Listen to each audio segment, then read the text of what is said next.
because I'm going to ask this question. Yeah. Because to me, it's quite clear, but Yeah. but maybe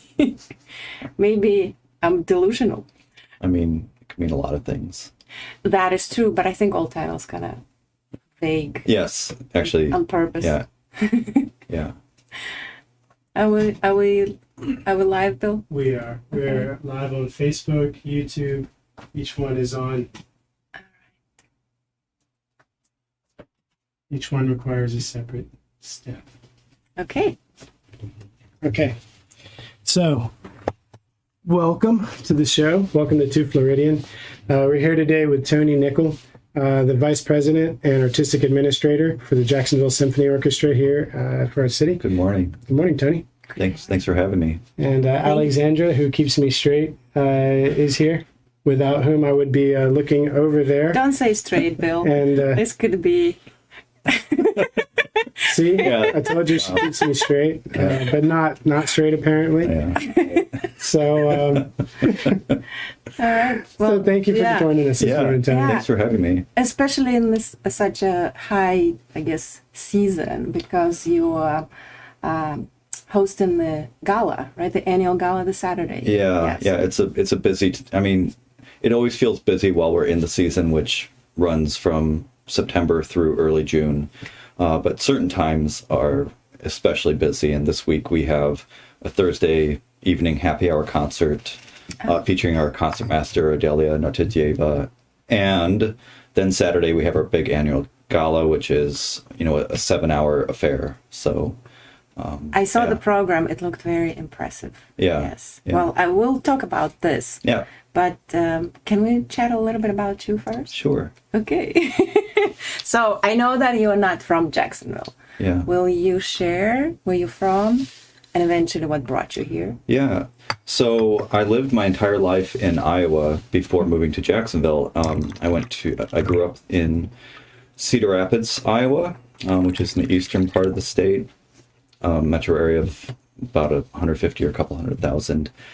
And knew nothing about agriculture or farms, which is what everyone assumes when I tell them I'm from Iowa. Okay. And then I went to a small liberal arts college in eastern Iowa called Cornell College. It's actually the founder is like a second or third cousin to the Cornell that founded the University of Ithaca. It's actually a few years older than the Ivy League one. But anyway, that was... so it's a different Cornell than the one that the guy in the office went to? Yes. Oh my gosh. Yes. Okay. Yeah, their colors were red and ours were purple. So anyway, and then I went and I studied both piano performance and politics there, because I went to college thinking I was going to be a lawyer. And I was gung-ho for that, but I had a music scholarship, so I double majored, and Cornell was a school that made it really accessible to double major and still graduate in 4 years. It was a very true liberal arts experience. And midway through, I realized I loved the theory of law, but the practice really didn't seem to be for me. So I still maintained both majors, but shifted my career path around the summer after my junior year. And then I went to University of Iowa in Iowa City for grad school and studied piano there. About that, I wanted to ask, is it common? Because to me it seems really rare to both study law and the arts. Is this something that this university does?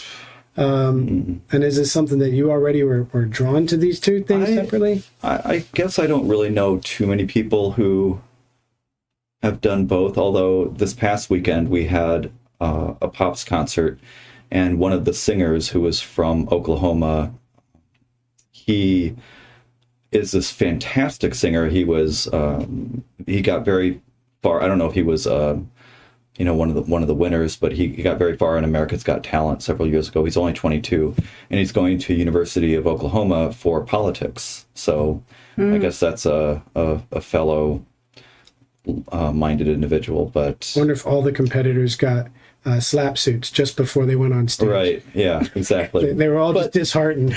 But it's in his case, he's not studying politics so he can you know, practice law. He's doing it to get involved in civics. And anyway, so I went to University of Iowa, and then after that, I was just teaching private piano, figuring out what was next, if I wanted to go on for a doctorate or not. And then I got an opportunity to start working with an opera company based in Cedar Rapids, Cedar Rapids Opera.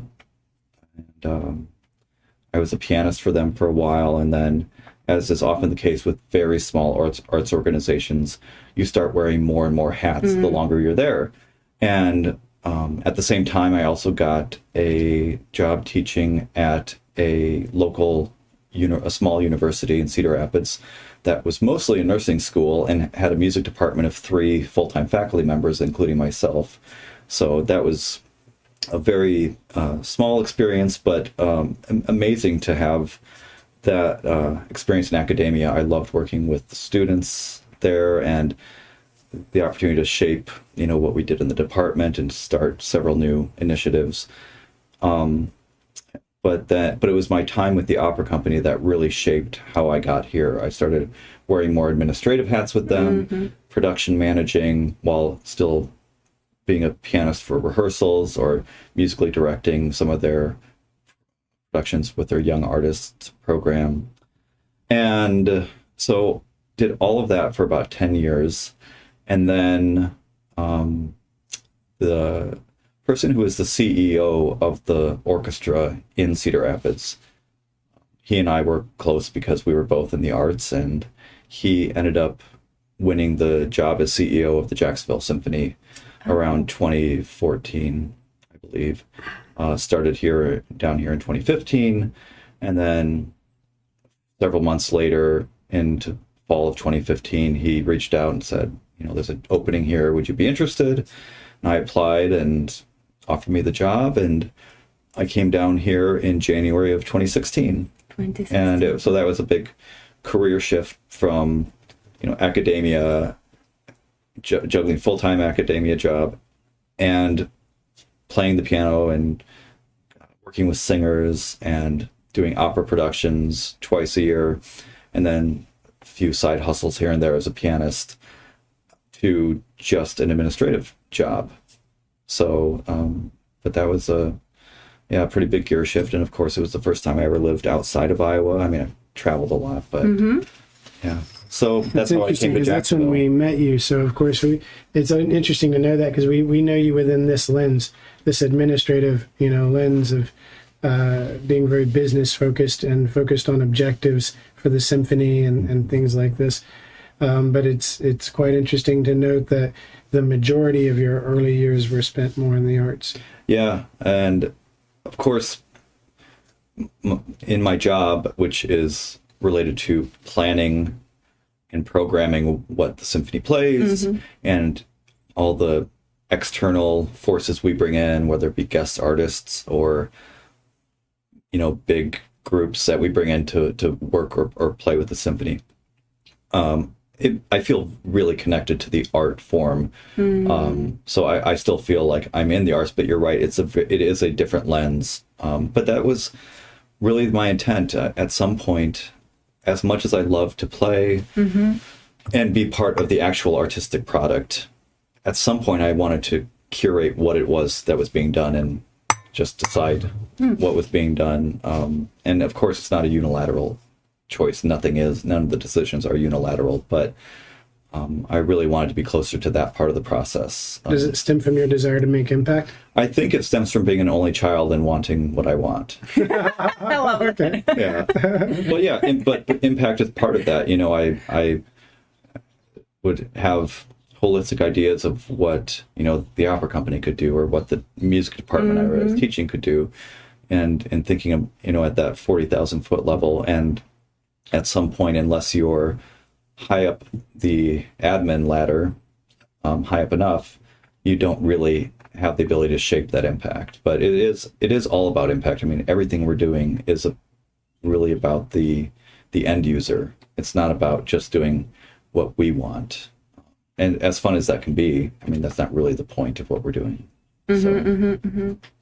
So that's full 8 years, right? Was it 8 years, yeah. And I think I met the two of you probably in the spring. It was I often think about this amazing group of friends that I have here, and so much of it stemmed from a series of dominoes that really goes back to our associate conductor at the time, who had just begun with the symphony a few months before I arrived. He was fresh out of grad school in Boston, originally from Australia, Nathan Aspinall. And he and I lived in the same apartment building. And, I moved here with not a lot of prep time. I didn't even have time to come down here and find an apartment. So I just found an apartment that was close to work. Right. And I got very lucky that it was, in kind of near the Riverside neighborhood. So, which is, my favorite neighborhood. And Nathan knew a lot of, he had a chance to meet several people who were part of this, core group of friends because of a TV show that he went on. You remember that show, The Chat, that was on TV? Yeah, with Adrian Houghton. Yeah, and Catalina Sylvain was on that show, and she asked him if, who have you met so far? And he said, oh, I'm pretty new in Jacksonville, haven't met very many people. And she invited him to start hanging out with her now husband and his group of friends. And just one thing led to the next. And that's how I met you. But I think it was probably somewhere in the spring of 16. I actually think it was in summer. And the reason I know or remember this is that it was Bill's birthday. So it was end of July. Yeah. And after the big party, it was your 40th birthday. And where was that? So I rented a building. So it was like a surprise party for him. But then after everything, we went out to, I think it was Rogue, or one of those establishments. That's right. Or maybe the place next to it. Back when we used to But go it to was very public late. places, huh? Right. Yeah, it was very late, and you and Parag were there. And this is my first memory of us actually interacting. Yeah. Because I remember I was wearing a red dress, short hair. I remember that. And and Parag. Memory. I think I was conflating that with a show that you did later that summer with, I forget the names of the other stylists, but you did a fashion show. But anyway. Was it at 5 Points? No, it was at Anaseo. Maybe. Yeah, maybe we cross paths. But it's and I love those, like you called it, domino effects, because it just shows the intricacy of life. It does. And it's just so beautiful how those tiny little decisions or side roads lead you to pretty major impactful events, or even like a sequence of events, like building your core group of friends in a new place. That's the whole multiverse thing that Hollywood's obsessed with now, right? Yeah. I saw an awesome video recently that talked about the people who impact you most. There are moments in your life where you will see them for the last time. And usually you don't know when those moments are. They've generally come and gone. And it's later in life you look back and you realize that that was what impacted you so much later. Yep. Not things you obviously know, but if you think about what impacted you from the past and things that really brought you to wherever you are now, they usually had to do with interactions with people that you didn't think about, this is the last time I'm going to see this person. And it can get quite maddening if we focus too much on that, because otherwise you just spend all your time, I mean, it would almost become like perpetual FOMO. You're constantly thinking about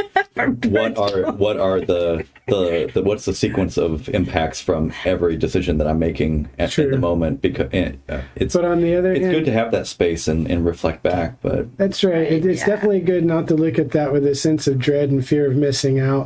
But if you look at it from the context of the value in each day is beyond what we really can imagine, then it might really help us to thwart off some complacency and some negativity that can creep into, I think, every ambitious person's life. If you have goals and objectives, it can frequently feel like they're not happening quickly enough, or that, that's never going to happen. Right. And then when you think back to everything that did happen, those moments were things you didn't recognize often along the way. Yeah, well put. Yeah. I think it's always like whether, I don't know, the question is like whether you didn't recognize it, and then when you look back, it makes sense to where you are. Well, I guess it makes sense in relationship to where you are. But then again, what comes first, right? It's always easy to look back and in retrospect, it's like, oh yeah, it all makes sense. One thing led to another. This is why I think prayer and manifesting works, because it's like this idea, you're basically projecting an idea of the future and then behaving in a way to where you imagine this future to be. And it's also what can be called a self-fulfilling prophecy. Yeah, I agree with that. I think whether one approaches that from a metaphysical or a purely neuropsychological perspective, I think they both have the same impact. Yeah, that's right. And I think the metaphysical soon actually will be an accepted physical phenomenon of I see the smile growing. We were just talking this morning about vibration and frequency, and that ultimately everything in the universe vibrates at a unique frequency. And in that sense, your thoughts they also have their own frequency. And if you look at, say, at us, which are more solid, we're more solid beings. We were just condensed frequency from a thought, not us, but let's say something like, and that's what we call manifestation now in metaphysical terms. Of information, yeah, we're collapsed probabilistic information into matter. Yeah, that's right. This is a lot heavier than I was expecting before noon on a Wednesday.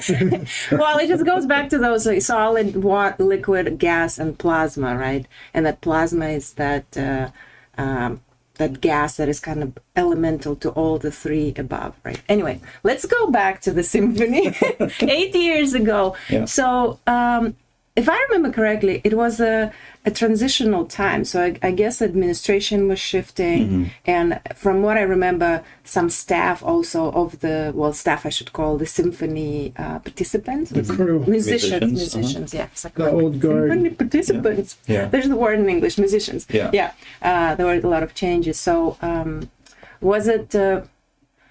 So do you feel like you arrived at the wave as it was growing? Are you one of the actually initiators of driving forces? I would, at that time, no. I was just holding on for dear life, trying to acclimate to this very steep learning curve that lasted about a year and a half. In any organization, not only are there just natural cycles that where sometimes there is confluence of greater rates of change, just law of averages, but also whenever you have new leadership come into any organization, whether it's arts, nonprofit, for-profit, corporate, you tend to see some shifting in the people involved with that organization. And at that time, there was a brand new CEO and a brand new music director, the brilliant Courtney Lewis, who is still our music director, and a big part of what makes my job really fulfilling here. But that's so nice. there were some shifts, but I would say in the 8 years I've been here now, there have been a few more accelerated shifts, and I feel like my deepest involvement in the impact has been especially the last 4 or 5 years. Oh. Yeah. In terms of programming or just... Yeah. Can you talk about that? Yeah. So what we offer at the Symphony is so much broader and deeper than I think a lot of people realize. Now, our core product, which is classical, which is sort of an air quotes word anyway, symphonic music, is certainly our core product. And I think that's what a lot of people think of, rightly so, when they think of symphony orchestras, because that is what their origin was and what really was at the heart of what we all played for centuries. It's relatively recent that symphonies began expanding their offerings. I would say the late 60s, early 70s, and it was Boston Symphony Orchestra that was the first to try to offer something else. And it was all in response to, the audiences. They saw that they could not keep doing the same thing and only that one thing and access enough people to be fiscally sustainable. So that's the practical reason that you start to expand what it is you offer. I also think altruistically, any arts organization, any major nonprofit arts organization should represent as much of its community as possible. And stay relevant. Yeah, and I think it's just the right thing to do. But we do offer that core product, but we have so many different series that are spread throughout this 40-week season, about 9 months out of the year, that touch on a lot of different genres in order to be appealing and impactful for as much of Jacksonville and the Northeast Florida as possible. We have the classical music, but even within that, it's not just the same. We're not just playing the same repertoire that was written 300, maybe 100 years ago. Now that's a big part of what we're doing. It's still some of the greatest art ever created. But we also are really committed to performing music that was written by living composers. We're committed to commissioning new works. We have one next week from a living composer that we commissioned, and it's having its world premiere a week from Friday. Did you take a hand in that? Is that so that's the selection of those composers is something that is really a conversation between Courtney and me. So okay, wow. So can you tell us what? So it's next Friday. Yeah. So it's this composer. Yeah, it's this composer named Courtney Bryan. She's probably in her 30s. Teaches at Tulane in New Orleans. Amazing school. And she grew up as a jazz pianist, and her tradition is in that world.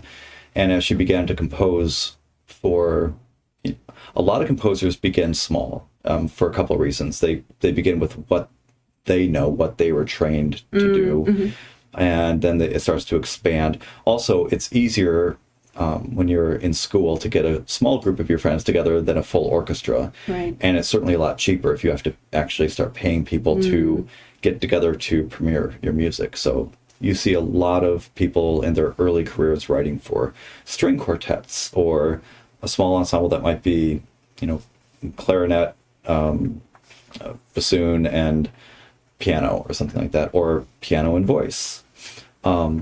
It's just a lot easier, or solo piano perhaps, and that's what Courtney did a lot of, Courtney Bryan.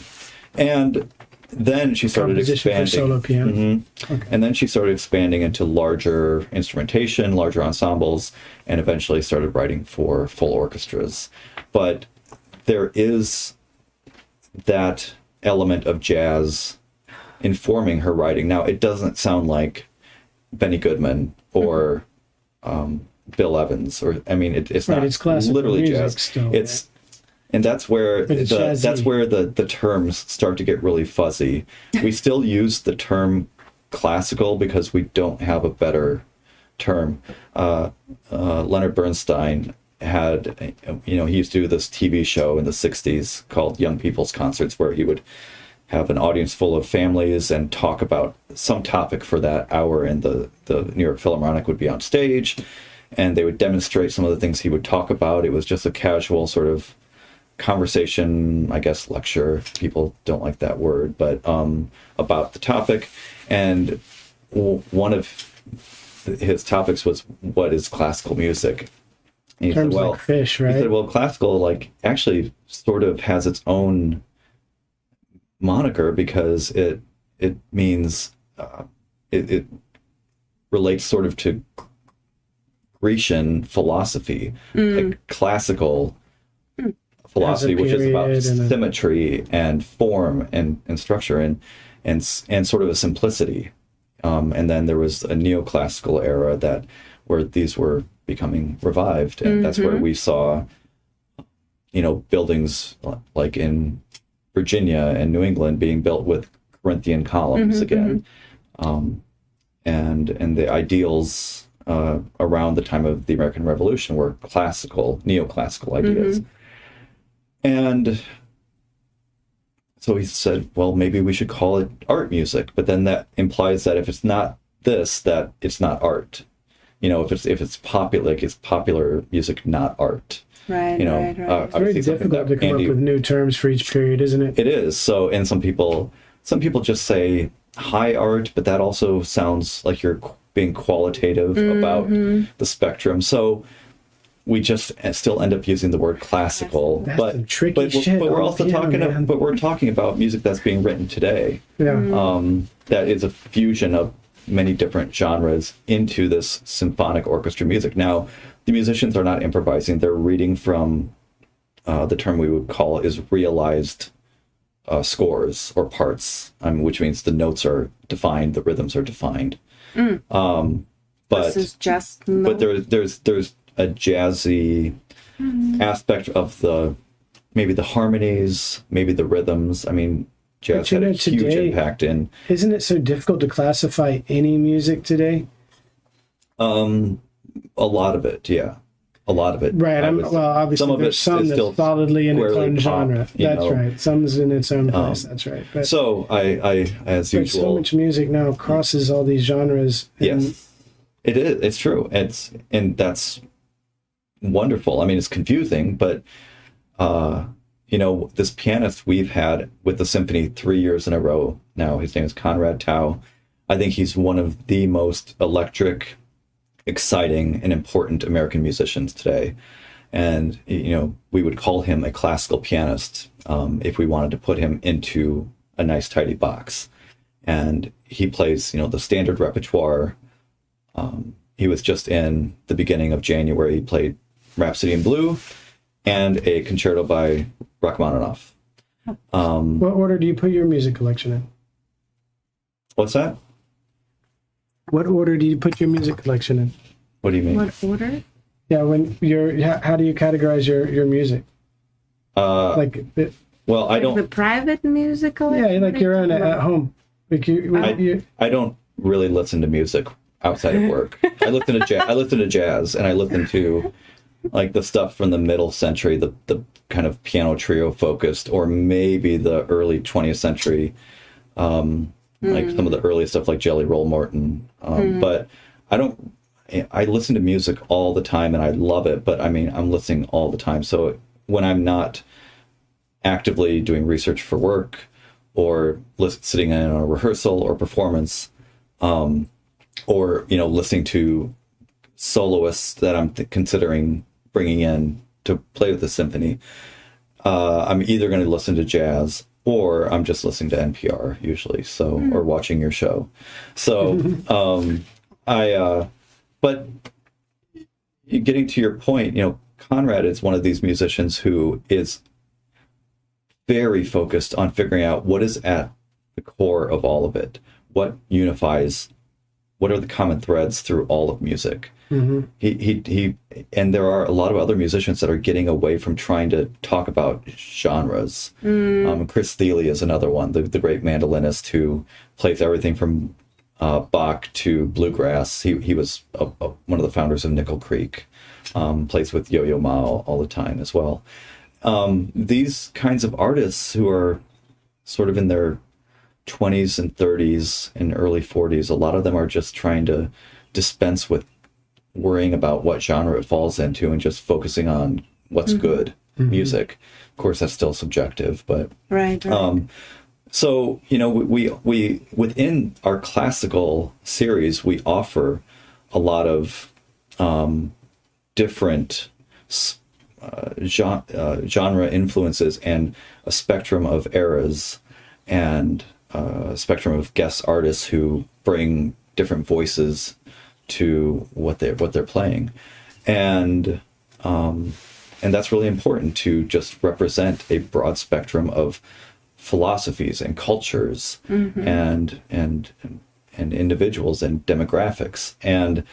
But then we also have a Pops series, which is squarely Pops music that also means a lot of different things, from Broadway, which is anything from old school Broadway to contemporary Broadway, to our gala this Saturday is the performance part of the evening, which is only about an hour long. In addition to all these other fun things, that is basically one big party. The performance is a pop show, and it's based on the theme of the entire gala, which is Vogue. So it's about an hour of songs by either written by or sung by artists who were on the cover of Vogue at some point. So Madonna, Elton John, Bowie, how fun. Lady Gaga, Very eclectic. Taylor Swift. Just a big range. And then we began a jazz series this season, and where we worked with our tubist, James Jenkins, who is also a jazz fiend, to field a local big band of jazzers who are from Northeast Florida. So it's not our symphony musicians for the most part who are playing in this. It's local. It's a local ensemble that we present at the Symphony Presents them. But so that's exciting. We do these movies where the movie is projected on a giant screen above the stage, and the orchestra plays the film score live. In like 3 weeks we have yet another one of the Harry Potter films. We've been doing those since I got here, practically. Do you recycle them, or there are so many that you don't? Well, we haven't had to yet. Yeah. Keep making them. I don't know, Right. sir. There are 8 of them, so we've been doing one a year. So you have some. And then let's see, we do a series that features our pipe organ that we have in Jacoby, which is a pretty significant instrument. People who are into the organ kind of nerd out about the instrument that we have. A lot of concert halls don't even have one to begin with, so it's all over the map. And then we also do a lot of collaborative things. Again, we're trying to feature as many different things to attract as many different people. Now that particular hall, Jacoby Hall. I'm sorry, please. Sorry. This is the button on all of it. But we're collaborating this year 4 times with the Florida Ballet. And once with Jacksonville Dance Theater, twice with Jacksonville Dance Theater. And then we also are doing an opera in April, which is a huge undertaking to do as a symphony, because every time we do an opera, it's an original production. We don't just bring a touring thing into Jacksonville. We build it ourselves, which is substantial. And we're doing the opera Carmen in April, and but that's another very different vibe than just, I put quotes around just, the orchestra on the stage playing the symphonic repertoire from 200 years ago. This is so impressive. Yeah, you must have a really good support from your co-workers. And it takes a village, because everything I just described is on average each season about 50 to 55 unique programs that span that season. So I work really closely with Courtney, of course, on the programs he conducts. He conducts 12 programs every season, and that's a really deep and fun and fulfilling process that often begins about 2 years out from the season in question. And then I work closely with my cohort in marketing, Tori Fusina, who is a brilliant partner to work on what's going to work for this market, especially when we're talking about pops music or the movies. You know, what is really going to be a home run in for our market, because not every city is the same and has the same people with the same interests. Yeah, well, actually, that was my next question. So this broad spectrum of different styles of performances, is it common for symphonies around the country? I will say we are as broad as anyone. It's not unheard of for symphonies to have a jazz series, but it's very uncommon. There are only a handful that have that. Most these days are doing the movies. Most are doing pops of some sort. Only the biggest of big markets like New York can really focus in primarily on classical with the occasional movie. Because, you know, there's just a critical mass of patrons to show up every night. But most orchestras do pops, and but you know, we also, like this Thursday, while the music we're doing with our concertmaster Adelia is classical, it's not part of our classical subscription series. It's a happy hour series that we do 4 Thursdays a season, called Symphony in 60. And it's just a very different vibe, and it's a very different format. It's just an hour long without intermission. It starts early at 6:30, so you're out by 7:30. And it's a little bit lighter fare of repertoire, which isn't meant to mean it's less good or less serious, but it's just meant to be a little bit higher octane and a little bit more fun than introspective or deeply philosophical. Something music you can process in 60 minutes. Yeah, and so she's playing the Four Seasons by Vivaldi, which, whether you know the title or the composer We or just not, actually saw them, yeah. We actually just you saw them all know, performed. everybody knows the Four Seasons when they hear it. Yeah. And then she's playing right after that a piece called The Four Seasons of Buenos Aires, which is written by an Argentinian composer, Astor Piazzolla, and that was written in the 20th century, and it was inspired by Vivaldi's Four Seasons. So it's kind of a tango riff on the Four Seasons. So Adelia, she performed I'm sure you're familiar with the candlelight concerts throughout the country. Right. So we went to that when was that? Friday. And it was so great to see her. Yeah. Because she was in the string quartet. Yeah. And they performed they had some other, I think a couple of other tracks, is that right? Yeah. Pieces. But it was still 60 minutes, and it was a wonderful program. Yeah, so we also are just balancing, you know, what are different lengths of programming. Some of them are the conventional hour 45 minutes with intermission, 20-minute intermission, where you can go get a coffee or a glass of wine or something, and that's right. And it's kind of a couple 45-minute halves, or some no intermission concerts that are about 60-ish minutes straight through. But so a lot of most orchestras do realize we need to be broad in our appeal, but I think we're doing a particularly great job of it, and it's a lot of it is because we have a great team of people who are all sort of moving forward. We have a fantastic CEO, Stephen Libman, who's, along with Courtney, they're really guiding the ship, and it's a great group of people that I get to work with. I 100% agree with you. And through the years, you know, that I'm not from America, and we used to live in Europe, so we have people who come from Moscow, St. Petersburg, Berlin, you know, places where this type of... It's common to go to the symphonies there. It's common. It's normally you have a few options, you know, of where to go for other, you know, for any kind of performance of that scale, I should say. And every time we always try to take them to our symphony, they're very impressed. They're very impressed. Which brings up the point I've been wanting to get to. The musicians, the program, the building, and you want to talk about the Jacobi.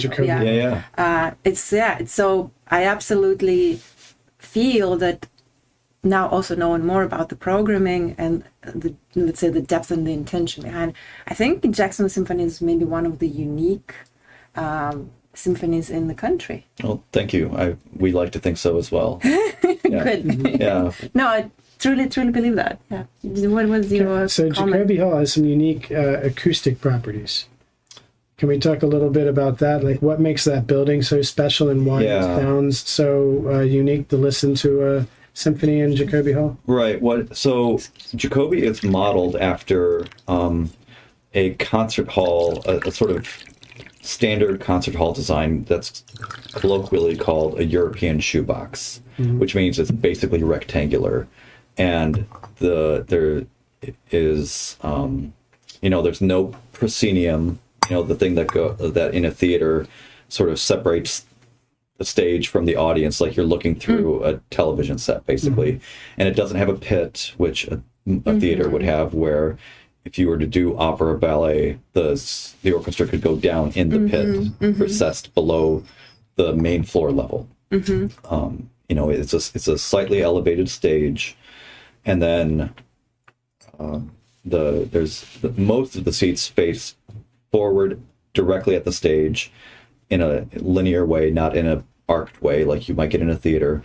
And then you'll have seats on the sides of the rectangle that are, in a lot of these concert halls, are box seats, potentially. So, and why does this Protestant formation change the acoustic properties? Well, I'm not an acoustician. It's funny, we've actually had two of the most well-known acoustic groups in the States come in to make some notes on the space and anything that can be done to improve it. I mean, it's acoustically spectacular. What we want to know is, are there any modifications that can be made to enhance the acoustics on the stage? One of the slight challenges is sometimes the sound across the stage is not as projected. When you're actually performing there to hear because it's not like in most performances I set up, you have monitors, so everything's controlled because it's powered, but that would be only if it's a pops show with some usually sound reinforced singing, or if it's a movie, because the soundtrack and the voice, the dialogue is coming through speakers still. To make sure that it's properly balanced, we run it through the everything's normally very acoustic, right? Yeah, it's anything classical, we don't even have the speaker array rigged. It's just acoustic off the stage. Opera is the same way; it's all acoustic. So you're hearing a bit of that clash from the stage, I imagine. Then is what you're. Well, it's actually drier on the stage than they're trying to create a little bit more projection, and maybe even a little bit more. I don't want to say reverb, just the sound waves coming back, and anytime reflection. Yeah, exactly. So it's that reflection and refraction and sound waves bouncing off of each other where the overtone series starts to happen. That all happens beautifully in the house where the audience is sitting. Just not a lot of it is happening on the stage, which again, and you don't want too much because you want clarity as the musician or the conductor. But they just are taking some notes. Is there anything that can be done so that the violins on this side can really effectively hear whatever strings are on the other side of the stage? So we're talking very minor tweaks. We're not talking this is a critical flaw in the design. So I'm also not an expert in acoustics. I'm somebody who just likes them. Yeah, I'm not either. I'm very interested in what I hear, and I've been in a lot of different theaters, and when I'm in theaters that have the traditional amphitheater form that bellies out, I feel that the imaging is for me, overly precise, which is to say that wherever I'm at is very dependent. Do you mean when it's sound reinforced or when it's a purely acoustic sound? Both, but when it's purely acoustic, the process is even amplified. So where I'm at becomes extremely important. It is so critical where I'm sitting in that format. No question. And in Jacoby Hall, there are often dead spots in almost any theater like you're describing. There are often dead spots. and it's not the middle. In the middle, you might be in between two things that are canceling each other out. Yes. And if it's the same thing, especially with electronic amplification, if you've got two subs on each side, there's spots where they're totally mute. Absolutely. And or you're sitting now, even in Jacoby, that becomes a challenge, partially because we don't have the budget to, outfit it like the Hollywood Bowl is outfit, or the Sphere in Vegas. So there are spots where it's going to be really hot on the treble, especially if you're sitting upstairs, because that's just, where the treble is more focused just physically. Yeah. So, but I agree. I think there are some venues that exacerbate that because of the design. That's right. All venues have this to a greater or lesser degree, but at the period where this shoebox design was laid out, I think it was really efficient at imaging those instruments across the floor, so that even if you're sitting all the way on the left side, you're still hearing things from the other side here. Yeah, I completely agree. And the only seats that I tend to avoid, if I'm sitting in the house or suggesting tickets for friends, is, and this is literally any venue on the planet, is underneath an overhang. So underneath a balcony or a mezzanine or something like that. That's right. And if you're, because it cuts the sound. it really does change the bloom. That cuts the bloom off a little bit. Yeah. Is it a term? That's I love my that. term. The bloom. Yeah. I've heard it, other people use it too, but it is that, it is essentially the process of sound waves interacting with each other, and that's when the overtones, which are just the multiples in 2-to-1 or 3-to-2, if we want to get really nerdy about it, start to happen. The ratios of frequencies. So, and we don't identify those pitches, those frequencies. Our ear still identifies the fundamental frequency or pitch, but it is perceiving these upper and lower partials that are being created through these collisions of sound waves. So it is essentially a bloom. It creates a sound that is, some people use words like warmer, rounder, as opposed to being really dust dry. A good example of this is, just talking about acoustics, is what is now called Geffen Hall, David Geffen Hall in New York, where the New York Philharmonic performs at Lincoln Center. It used to be called Avery Fisher Hall when the center was built. And from the day it opened, which would have been in the 60s sometime, Avery Fisher, now Geffen, was totally panned as one of the worst acoustics of any major international orchestra hall in the world. There were dead spots. There were things that you just wouldn't hear. The clarinet would have a solo, and if you were sitting in the wrong place, you would maybe not hear it at all, or it would sound so faint or muted. And they did a major renovation, which they've been trying to plan for ages and ages. They've had 2 renovations, but the last one was practically a gut job. And it reopened in September of 22. And part of the renovation that the name change to David Geffen was part of this major renovation. He gave tens of millions of dollars toward it. He was so tired of not hearing the flutes. He was so angry about it. Or clarinet. Yeah, either one. But he, He's anyway, the one who got Andre 3000 to just do a whole flute album. That's right. Yeah. God, I forgot about that. But the anyway, it's much improved. I went in when they actually their opening night of their main subscription series in September of 22, and it's so much better. You can hear so much more, but the prevailing, people weren't hoping for this. Nobody was rooting for it not to be good, but a lot of people say it's very clean. And we're all using, so many of us are using that same word, and it's just shy of saying it's too dry. Too dry. But it's very clean. It doesn't quite have that bloom. Now, another European shoebox that is every bit as glorious as Jacoby is the Skirmer horn in Nashville, which was designed, the acoustician, I should say, was the same group that were the acousticians for the remodel of David Geffen. And that's a glorious hall as well, but almost identical in shape and design to Jacoby. I like that Jacoby's not, I like that it doesn't try to be what it's not. It doesn't try to have this big room effect. It has a what I would call a mid-size room effect, a mid-hall. Yeah, I mean, intimate. A room is different. I'm sorry, hall. Yeah. A room is a totally different sound. Of course. Has a mid-size hall effect. Yeah. I think you don't lose the intimacy. You don't lose the intimacy, exactly.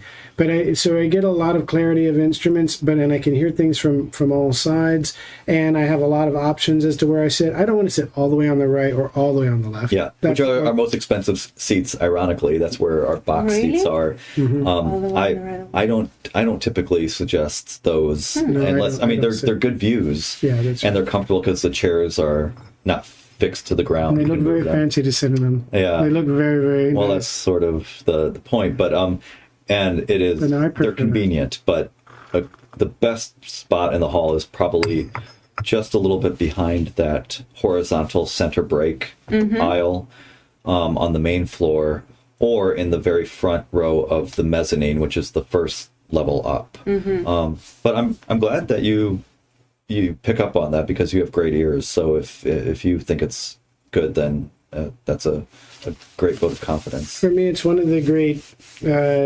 pleasures of seeing things there because, as you know, I love stereo equipment and headphones, and so I can listen to music and do every day in a number of formats. When I go out to the hall, I feel like I have this ambiance of the room. The room itself is an instrument, and it's part of what is very enjoyable to hear because you get a sense of space, and I feel like your ears, they really pick up the space that you're in. That what we're talking about, bloom, dry, moist, for those who may not be audiophiles and to whom those terms might sound like we're just speaking another language, it all accumulates to describing the sound of the room you're in. And ultimately the impact. I mean, just like any experience, you can get heady about it and really break down academically what's going on. But in the end, it's not just, an erudite pursuit for the sake of it. It's actually talking about why are you impacting things differently in this situation versus this situation. And, that's right. And if you're going to sit and listen to music for more than 2 minutes, and even that in that 2 minutes, it will be impactful. But if you're going to sit for 30 minutes, an hour, hour and a half and listen to music, the way that sound is hitting your ears is going to impact like how fatiguing is it? Is your ear just fatigued and overwhelmed and becoming desensitized, or worse, are you getting agitated by it because it's not what the brain naturally knows it wants, is comfortable experiencing? Going back to vibrations. Yes. It's all vibrations, what we're doing. Yeah, that's what for sure. Definitely doing some sound therapy. I absolutely believe it is. It's and it's been shown through EKGs and MRIs. Sorry, not EKGs, ECGs. Different and MRIs. Yeah, when they look at people's brains and the development of babies, all in tune with especially classical music, beyond any other music type, classical music. Yeah, which is heavy metal music basically is classical music. Oh, absolutely. All of those. I mean, not that I ever listened a lot, but it's one of those examples where I appreciate something but don't generally go for it very often. But It's all of just those at an metal obnoxious musicians point, were right? classically trained. I mean, they are tremendous instrumentalists, and a lot of them were writing,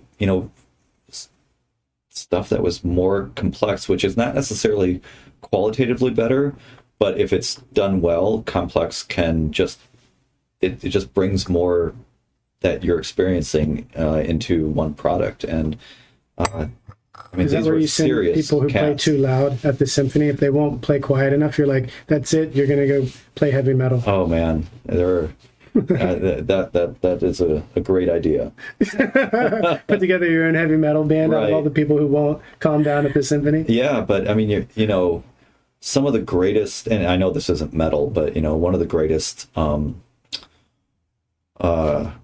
about genres that are a little bit hard to put into a box.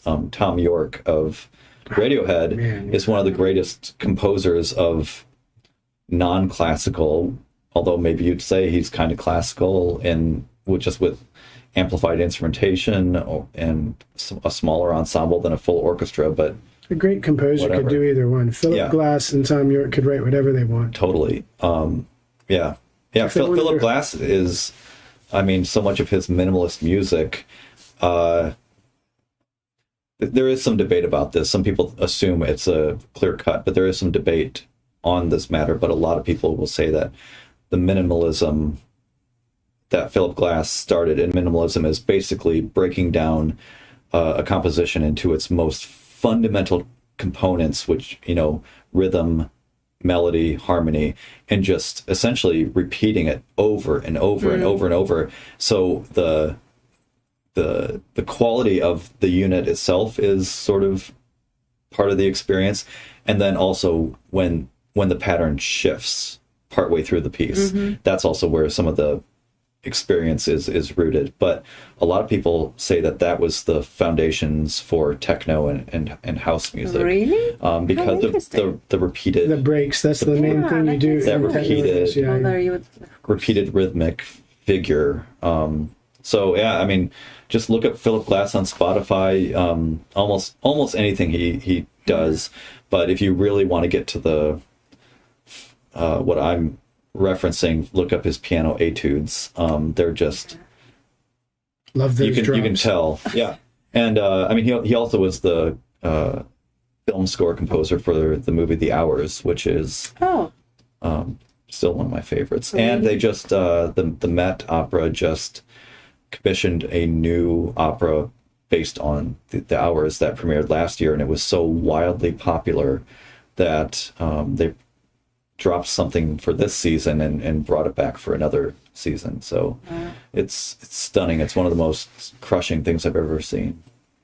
I was into Philip Glass. My Philip Glass period was, I think, like 2009 through 12. Hmm. And It's like you talk about that like it was a boy band phase. yeah, he was my one boy. Yeah. And I think I went to his concert in Zurich back when I lived Wow, yeah. that would have been. I've never seen him live. That would have It's been pretty quite cool. impressive, just the body language, I think, Yeah, of observing him. Yeah. And of course, he's an interesting cat for sure. he is, yes. So we just have, I think, like a few seconds. Okay. Is there anything you want to highlight before we close the gala? Or If you're catching this today, tomorrow's Thursday, the 29th, Symphony in 60 at 6:30. The gala is already sold out, unfortunately. That's great. So Yeah. just to let you know, you missed the gala. Yeah. And You're going to have to try better luck next year. that's right. And then Carmen, our opera, April 12th and 14th. Okay. Going to be fantastic. So This is exciting. Yeah. Yes. Yeah. I'm Yeah, that excited opera is about such the a production. jazz. yeah, it's a Everybody great, celebrates. it's a world-class cast, if I do say so myself. Amazing director who was at the Met for 30 years, recently retired. And it's not being done in a conventional period Spanish setting. It's actually a contemporary setting of Carmen. I love that. So it's really focusing on Carmen as a Dionysian figure who, society will try to end her constantly because she is strong and unapologetically herself. And she's, unapologetically sexually free. but she doesn't try to hide any of that ever. She doesn't try to manipulate or any. I mean, she's just absolutely herself, and society can't handle that. So she must die. But our director's take on it is that can never be killed. It will exist. She will always, like, sort of, that figure will be resurrected as long as society will not accept, that strong female How interesting. character. Thank you for that Sounds little like the Luc insight. Besson edition of Carmen. Right, a little bit, yeah. Feminine power and energy. Yeah, it's going to be great. And again, it's April 12th, 14th. Yeah, Friday and Sunday. We always have a day off before each performance for singers, because it's a lot on the voice to sing without a microphone.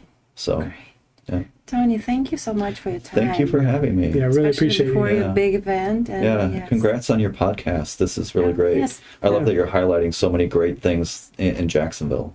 Thank Well, our you. friends great have so people. many things going on that we don't even get to learn about them any other way. This is There's a helping us selfish to. element to Yeah. this Yeah. podcast for sure. That's right. I'm finally Yeah. able to keep up and have a full conversation with the things about my friends, at least about what Right. they have going on, because so many people are doing so much right now, and it's something I personally want to know more about. Yeah. Oh, thank you. So for the links, jacksonvillesymphony.org. Yep, actually Jax Symphony, JAX Symphony.org, or you can just Google Jacksonville Right. Symphony. We're Now, word of caution, something we've actually been dealing with this year for the first time ever, and it's a reflection of how well our marketing department has been doing at selling tickets. A lot of these third-party fiends have been trying to either sell fake tickets or buy and fraudulently resell at a huge surcharge. Go So direct to the source. only get it from our website, jacksymphony.org. JAX. JAX Symphony. Well, you're gonna put it- .org. I am, but in case they're Yeah. watching and typing for some reason. Yeah. I gotta go now. Yeah, right. No time to look it up for That's the right. link. Yeah. All right.